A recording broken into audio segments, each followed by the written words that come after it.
Shalom.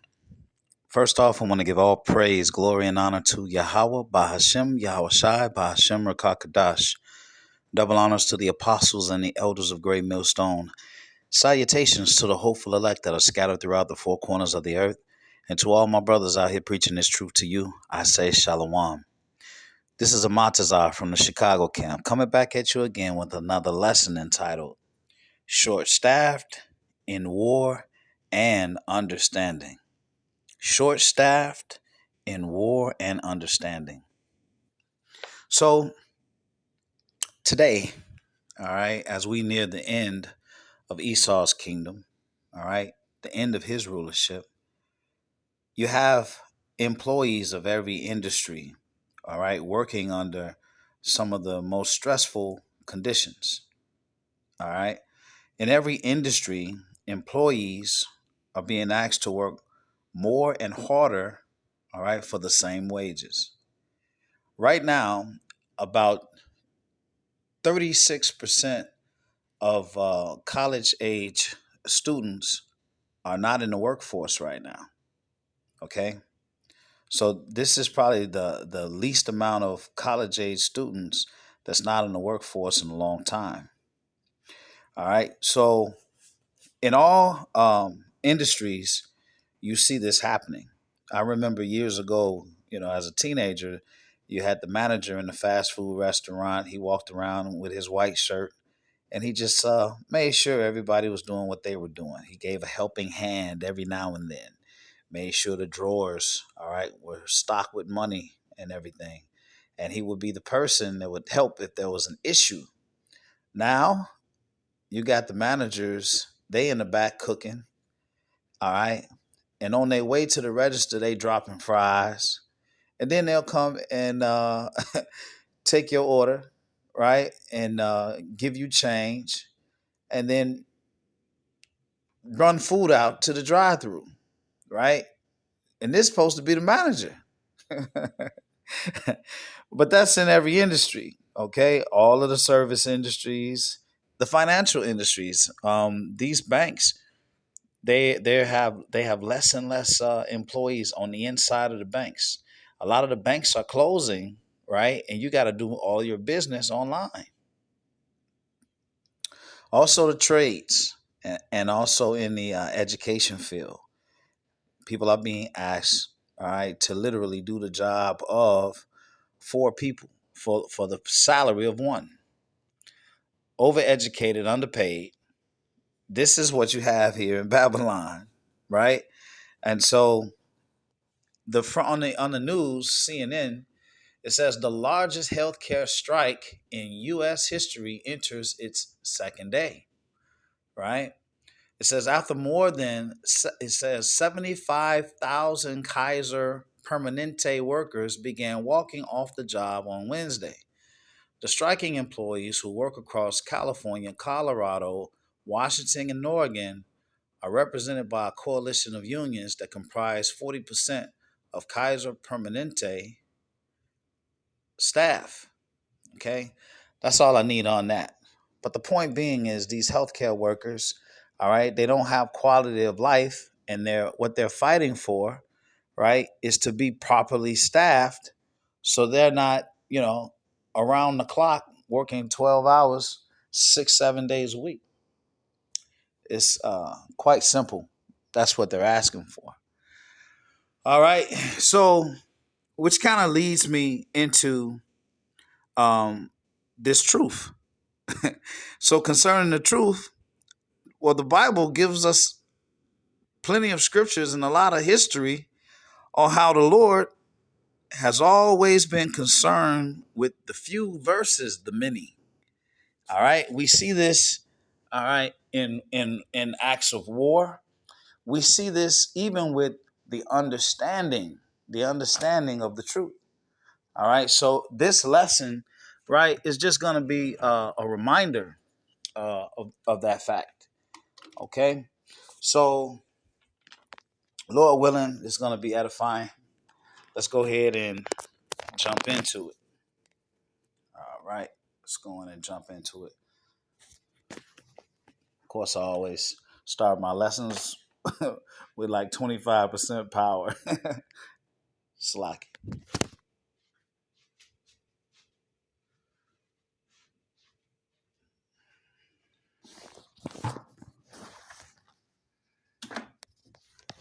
All right. Let's get into this.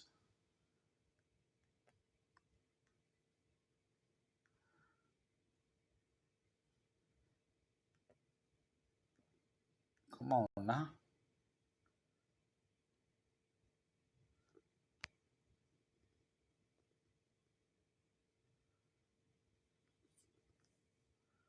Oh, wow. Okay. Let's get into this. All right, here we go. So let's get started. So let's go to First Samuel. We'll read 14 and 6. All right, and then jump to 14. And it reads, And Jonathan said to the young man that bare his armor, Come, and let us go over unto the garrison of these uncircumcised.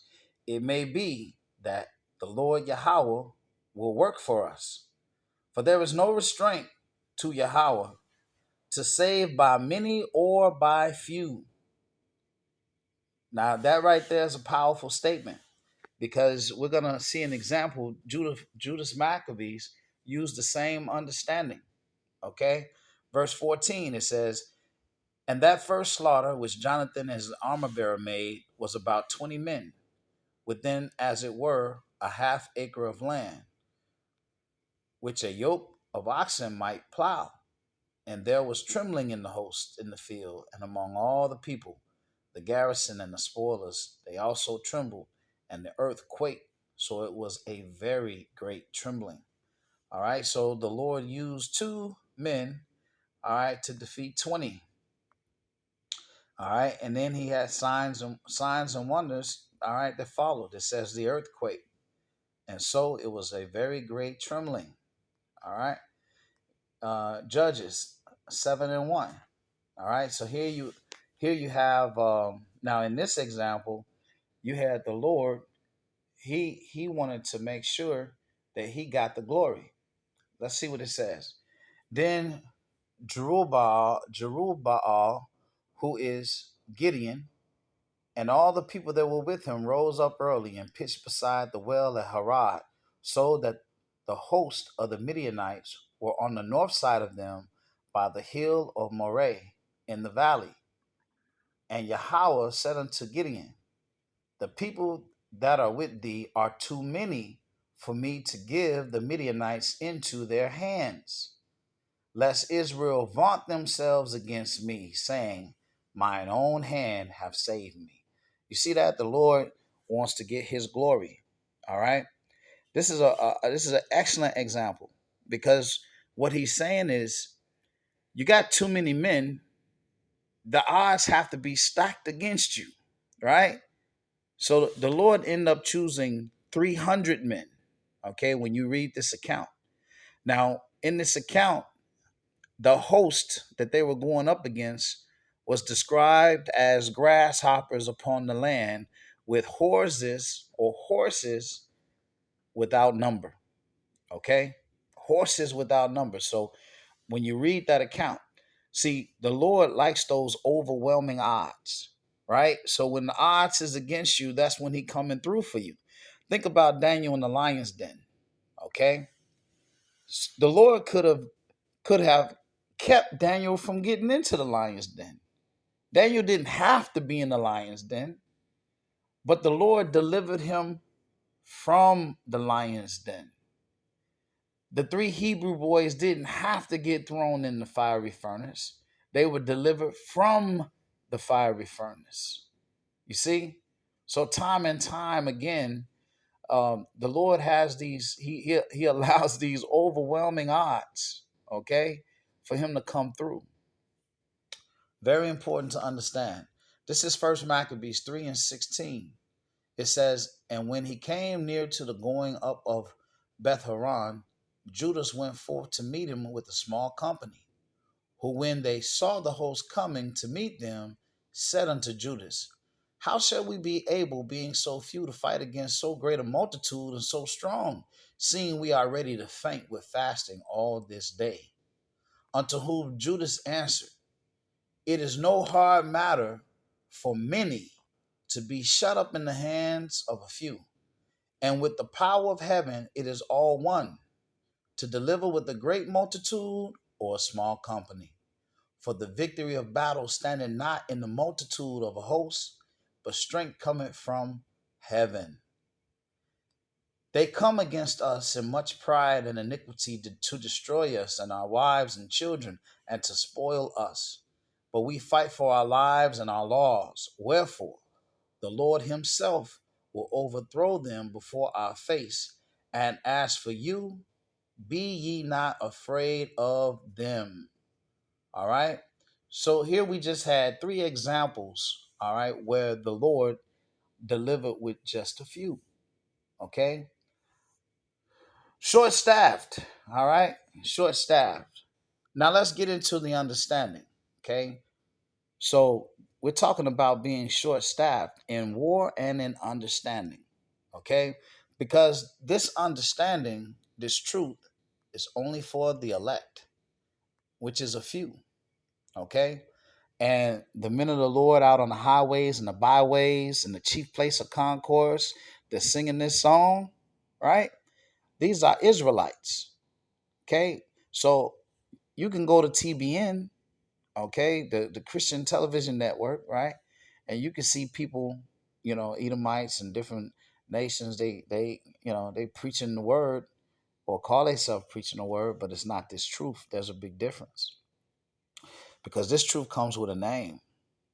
Yahweh, Bahashem, Yahweh Shai. This truth comes with a heritage, a lineage. Okay? And this truth is exclusive.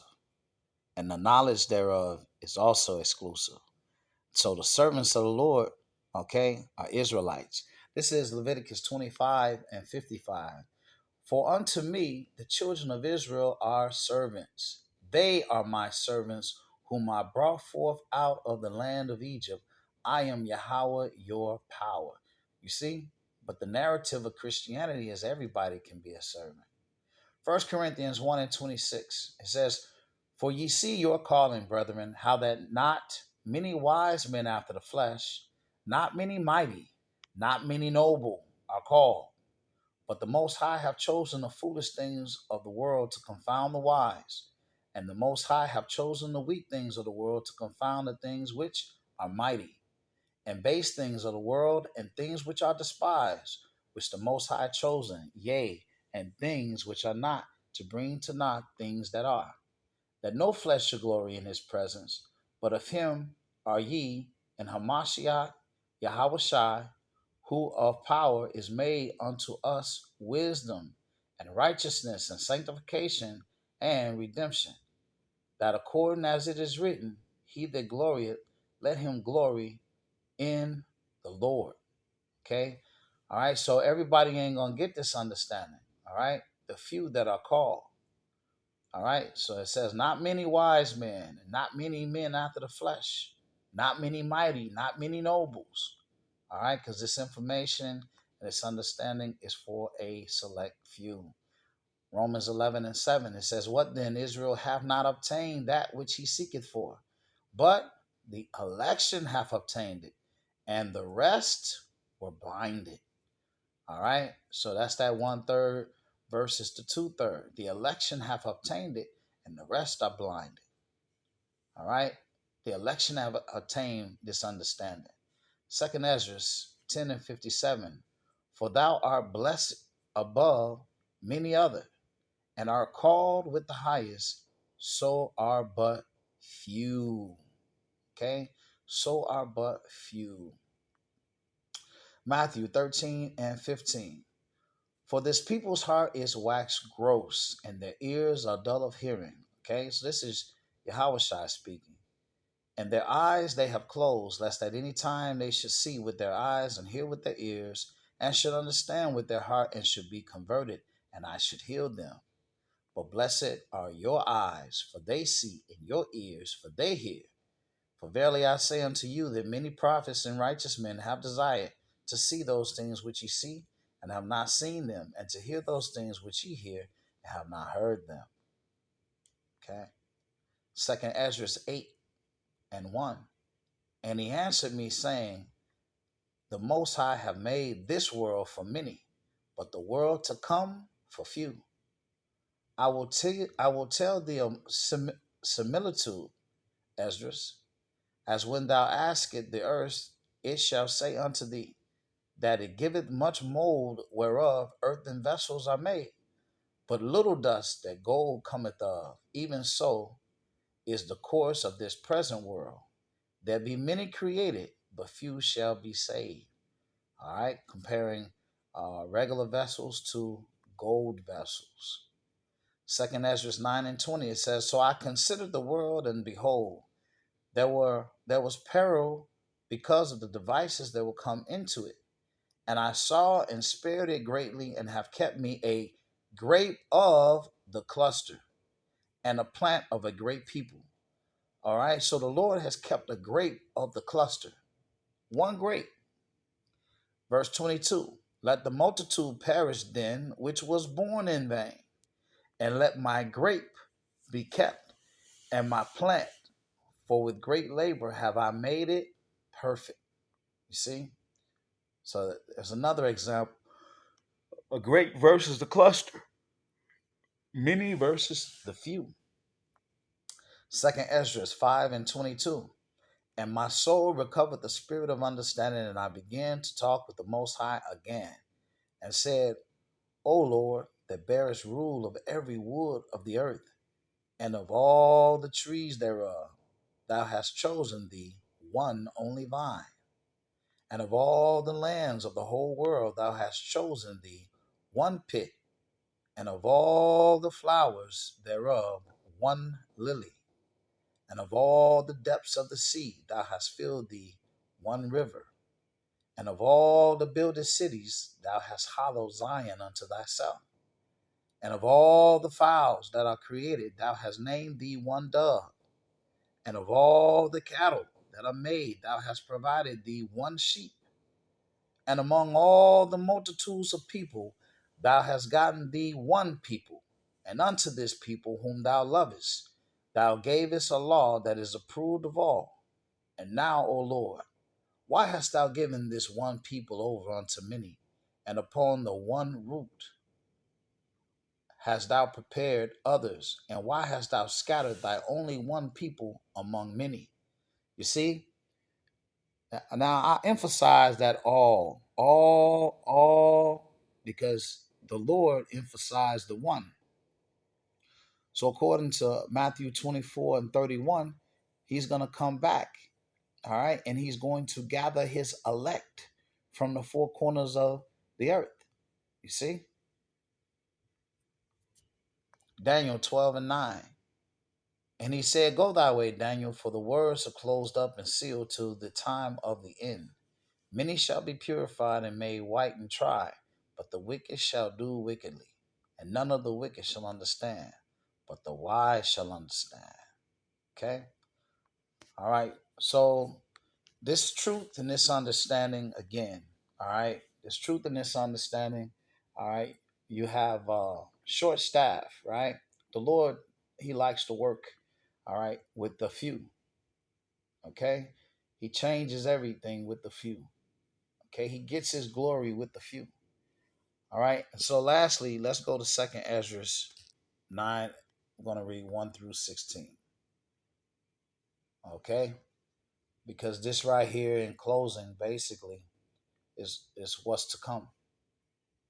Second Esdras 9:1. He answered me, then said, Measure thou the time diligently in itself, and when thou seest part of the signs past, which I have told thee before, then shalt thou understand that it is the very same time wherein the highest will begin to visit the world which he made. Therefore, when there shall be seen earthquakes and uproars of the people in the world, which you see happening all over the world today, then shalt thou well understand that the Most High spoke or spake of those things from the days that were before thee, even from the beginning. For like as all that is made in the world hath a beginning and an end, and the end is manifest, even so the times also of the highest have plain beginnings, in wonder and powerful works, and endings and effects and signs. And everyone that shall be saved and shall be able to escape by his works and by faith, whereby ye have believed, shall be preserved from the said perils, and shall see my salvation in my land and within my borders, for I have sanctified them for me from the beginning. Then shall they be in pitiful case, which now have abused my ways,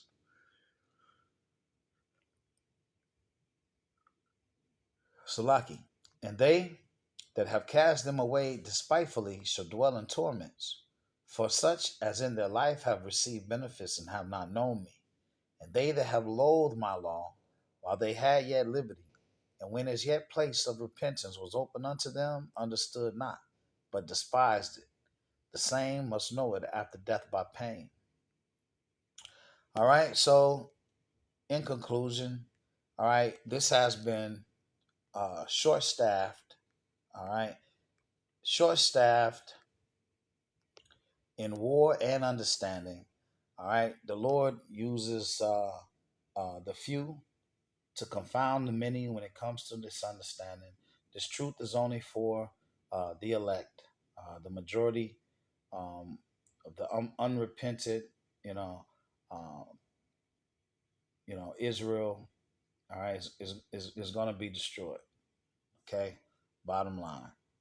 All right. So we've seen examples of the Lord delivering with just a few, and we've seen examples of how this understanding is just for the few. Okay. So I pray that this lesson has been edifying. Until the next one, Shalom.